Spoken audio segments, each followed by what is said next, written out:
మీ సొంత జిల్లా కర్నూలు జిల్లా, మీ పక్క నియోజకవర్గం కోడుమూరు ఎస్సీ నియోజకవర్గం, అక్కడి నుంచి పోటీ చేసిన అక్కడ మిమ్మల్ని ఆదరించని ప్రజలు, మీ సొంత జిల్లా ప్రజలు, మీ పక్క నియోజకవర్గ ప్రజలు ఆదరించలేదు. మరి గుంటూరు జిల్లా ప్రతిపాడు నియోజకవర్గ ప్రజలు ఎందుకు ఆదరించారు? అంటే ఒక ఒక కూటమి గాలిలో ఆదరించేశారా, లేకపోతే నిజంగా మీ మీద ఆదరణతోనే అక్కడ చేర్చుకున్నారా? ఇప్పుడు ఇక్కడ మనకు గాలి అంటే 30,000 అనుకుందాం గాలి. ఎందుకంటే చాలా ఎమ్మెల్యేలు 20,000, 25,000 అలా వచ్చింది. 30,000 దాటినటువంటి వాళ్ళకి గాలి ఎక్కడుంది? ఖచ్చితంగా 12,000, 13,000 వ్యక్తిగతంగా ఉన్నటువంటివే కదా. కరెక్ట్. ఖచ్చితంగా ఇప్పుడు లోకేష్ బాబు గారు గాలి 30,000 అనుకుంటే 90,000 పైన వచ్చింది.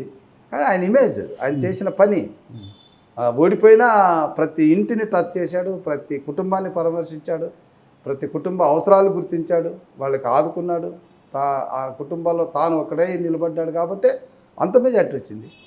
మరి మనము గాలి అనేది ఒక లెవెల్, అబో లెవెల్ అంతా కూడా వ్యక్తిగతంగానే తీసుకోవాల్సి వస్తుంది. అంటే మీరు ఎప్పుడు రిటైర్డ్ అయ్యారు సార్? నేను 2018 రిటైర్డ్ అయ్యాను.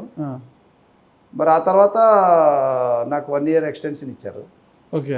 1 year 19లో మళ్ళీ నేను కోడుమూరుకు పంపించారు సార్. రిటైర్డ్ అయిన తర్వాత అసలు ఇంకా హ్యాపీగా పిల్లలు సెటిల్, అల్లుళ్ళు కూడా మంచి పొజిషన్లో ఉన్నారు, పిల్లలు మంచి పొజిషన్, మంచి హ్యాపీగా జీవితాన్ని ఆలూరులో గడపకుండా ఎందుకు రాజకీయాల్లోకి పోవాలనుకున్నారు? అసలుకి సాధించాలనేసి చంద్రబాబు నాయుడు గారు దీనికి ప్రధానమైనటువంటి స్ఫూర్తి. ఎందుకంటే నాకు రాజకీయాలు అంటే ప్రజల మనిషిగా, ప్రజల కలెక్టర్గా, ప్రజల కమిషనర్గా ఒక పేరు ఉన్నప్పటికీ నేను ఎక్కువ టైము చంద్రబాబు నాయుడు గారితో పనిచేశాను. సో ఆయనలో ఒక కోణాన్ని చూశాను. ఆయన ఒక రైట్ పర్సన్ని రైట్ ప్లేస్లో పెడతారు. ఆయన నుంచి ఎలాంటి ప్రయోజనాల్ని ఈ వ్యవస్థకి ఇవ్వాలో బాగా తెలిసినటువంటి వ్యక్తి. సో కొన్ని సందర్భాల్లో నేను లేబర్ కమిషనర్గా పనిచేసినప్పుడు చంద్రన్న బీమా కానీ, పంచాయతీరాజ్ కమిషనర్ చేసినప్పుడు ఈ సిమెంట్ రోడ్ల విషయంలో కానీ, ఇవన్నీ చూసినప్పుడు ఆయనలో ఒక ఎంకరేజ్మెంట్ని నేను గమనించాను.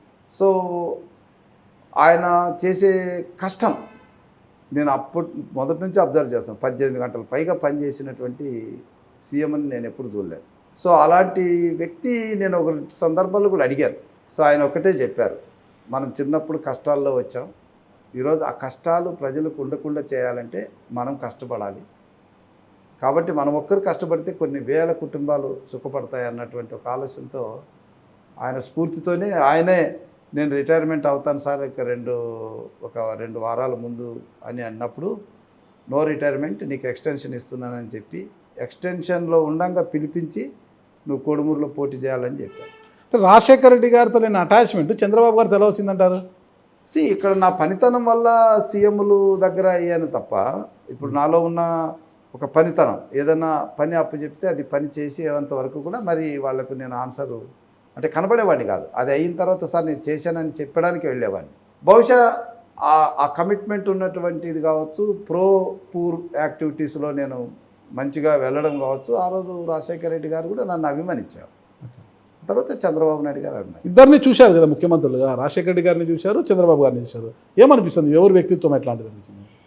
నేను ఒక ఐఏఎస్ ఆఫీసర్గా చెప్పాలి. ఇక్కడ ఐఏఎస్ ఆఫీసర్గా చెప్పాలి.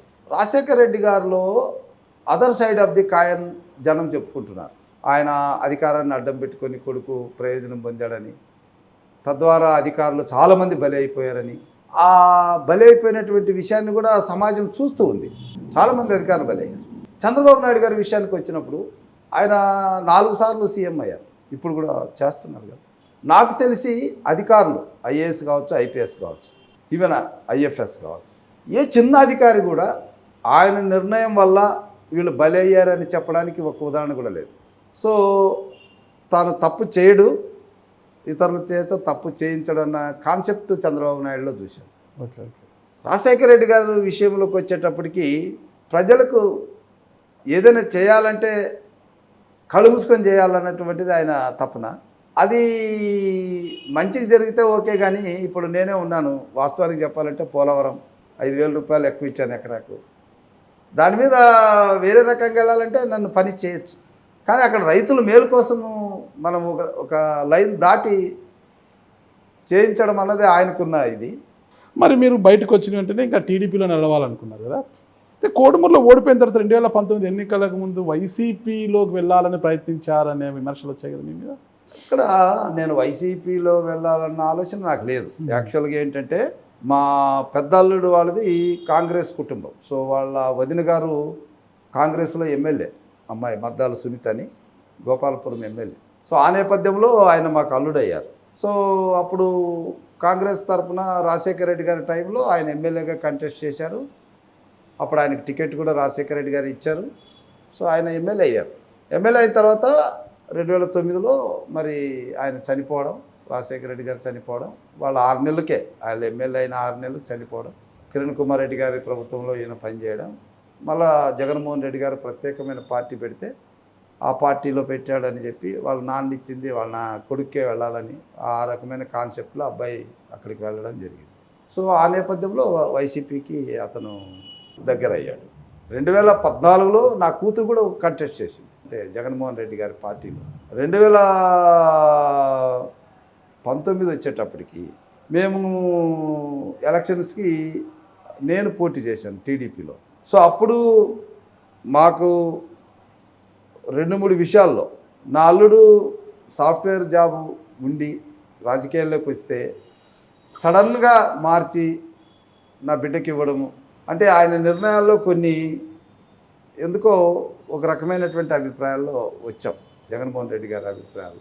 సరే ఆ నేపథ్యంలో ఆ రోజుల్లో మరి టీడీపీ కలిస్తే అప్పుడు నేను అప్పుడు ఇంకా నాకు దాదాపు 6 ఏళ్ళు సర్వీస్ ఉంది. అప్పుడు నేను 2014లో మీ అల్లుడిని కాదని జగన్మోహన్ రెడ్డి గారు మీ కూతురికి ఇచ్చారు, తెలుసు. సో ఇచ్చినప్పుడు అమ్మాయికి ఏం తెలియదు, డాక్టర్ అంత సడన్ డెసిషన్ ఎందుకు, నా అల్లుడు ఎదగాలి కదా, మరి వాడిని ఎందుకు పక్కన పెట్టారన్న దాని మీద నేను కొంత చివుక్కుమన్నటువంటి మాట వాస్తవం. సరే అది అయిన తర్వాత 2014లో చంద్రబాబు నాయుడు గారి ప్రభుత్వం వచ్చింది.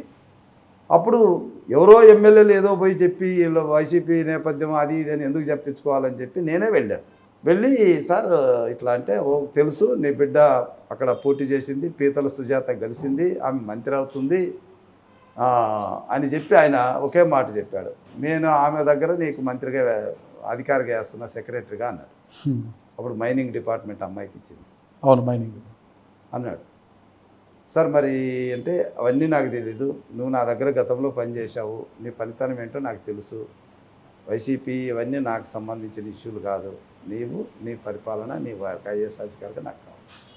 సో ఆ రకంగా అంటే రాజకీయ కక్షలకు అవకాశం లేనటువంటి ఒక వాతావరణాన్ని నాకు కల్పించిన వ్యక్తి చంద్రబాబు నాయుడు గారు. నా కుటుంబ నేపథ్యాన్ని కూడా పక్కన పెట్టి నాకు అద్భుతమైన అవకాశం, పంచాయతీరాజు రూరల్ డెవలప్మెంట్ కలిపి రాష్ట్ర బడ్జెట్లో 40% బడ్జెట్ నా చేతుల మీద ఖర్చు పెట్టించాడు. అంటే ఆయన నా మీద పెట్టుకున్న నమ్మకాన్ని నేను ఏ రకంగా కూడా రుణం తీర్చుకోలేను. కాబట్టి ఆయన కుటుంబానికి ఒక దాసుడినే, సేవకుడినే. ఓకే సార్, అంటే మీ సర్వీస్ అంతా కూడా నిజాయితీతోనే చేశాను, ఎక్కడ ఈ చేతికి అవినీతి మరక అంటకుండా ప్రభుత్వ అధికారిగా పనిచేశాను గట్టిగా చెప్తారు సార్? ఎస్, తప్పకుండా. ఎందుకంటే నాకున్న సోర్సు, నా భార్య నేను ఉద్యోగం ఇద్దరు చేశాం. వచ్చిన దాంట్లో చిన్నగా ఫ్లాట్లు కొనుక్కోవడం, ఎక్కడైనా ల్యాండ్లు కొనుక్కోవడం, ఆ రేట్లు వచ్చినప్పుడు వాటిని అమ్ముకోవడం, మళ్ళీ తిరిగి పెట్టుబడి పెట్టుకోవడం.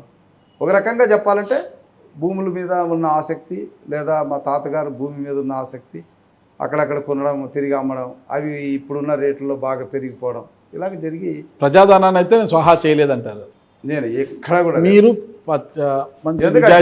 మంచి విషయం కూడా చెప్పాలి. ఈ రాజకీయ నేపథ్యంలో నేను అధికారిగా ఉన్నప్పుడు నా మీద బురద చల్లడానికి ఎన్నో అవకాశాలు ఉండి కూడా ఎవరు చేయలేకపోయారంటే, మరి నాలో ఏదైనా అటువంటిది ఉంటే ఈ పాటికి చాలామంది అధికారుల మాదిరి నేను కూడా బలే ఉండేవాడిని. ఎక్కడ కాలేదు. చాలా జాగ్రత్తగా చేసుకున్నారేమో కానీ ఓకే, మీరు నిజాయితీ పడడం కాసేపు నమ్ముతాం. 2019లో కోడుమూరు నుంచి మీరు పోటీ చేశారు, కర్నూలు జిల్లా కోడుమూరు నుంచి. మీ ప్రత్యర్థి అప్పటి జే సుధాకర్ ఇది ఉంది, ఆయన డెంటిస్ట్ డాక్టర్ కదా, మీరు ఓడిపోయారు. ఆ ఎన్నికల సమయంలో 2019 ఎన్నికల సమయంలో మీకు సంబంధించిన సొమ్ము పెద్ద ఎత్తున ఎలక్షన్ కమిషన్ పట్టుబడింది అంటున్నారు. అది అబద్ధం, పూర్తిగా అబద్ధం. ఎందుకంటే ఆ రోజుల్లో మా ఆఫీస్ మీద దాడి జరిగిన మాట వాస్తవం. మా దగ్గర ఉన్న పాంప్లెట్లు, మా కంప్యూటర్ ఆపరేటర్ల దగ్గర ఉన్న కంప్యూటర్ ఏదో జరిగిందని చెప్పేసి తీసుకెళ్ళిపోయారు.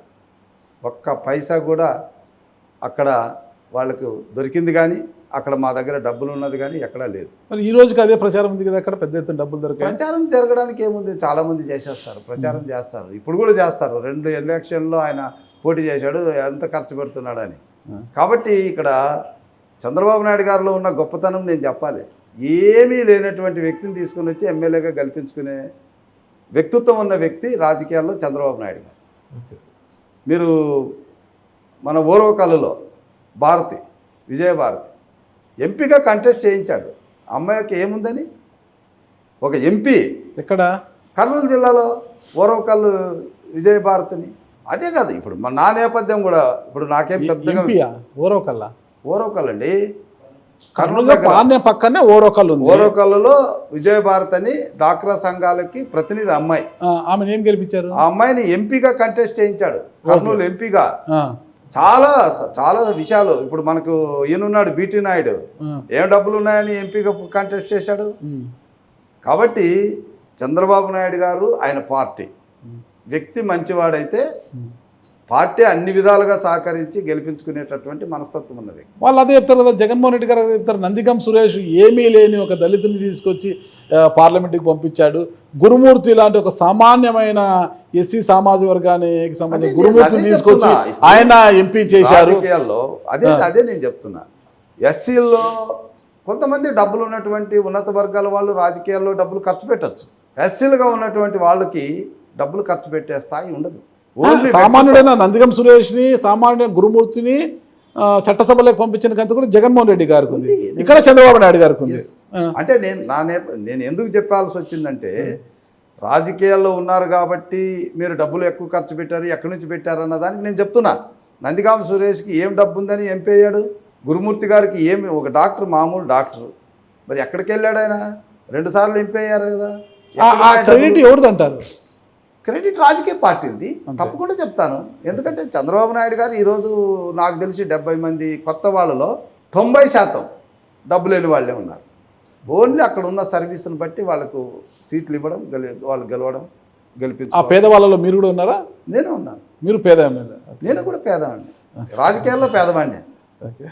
నా వరకు నా పెన్షన్, నా కుటుంబాన్ని పోషించుకోవడానికి నేను మధ్యతరగతిలో. పెన్షన్ ప్లస్ ఎమ్మెల్యే జీతము, ఎమ్మెల్యే జీతము ప్లస్ పెన్షన్, ఎస్, బాగా కంఫర్టబుల్ లైఫ్.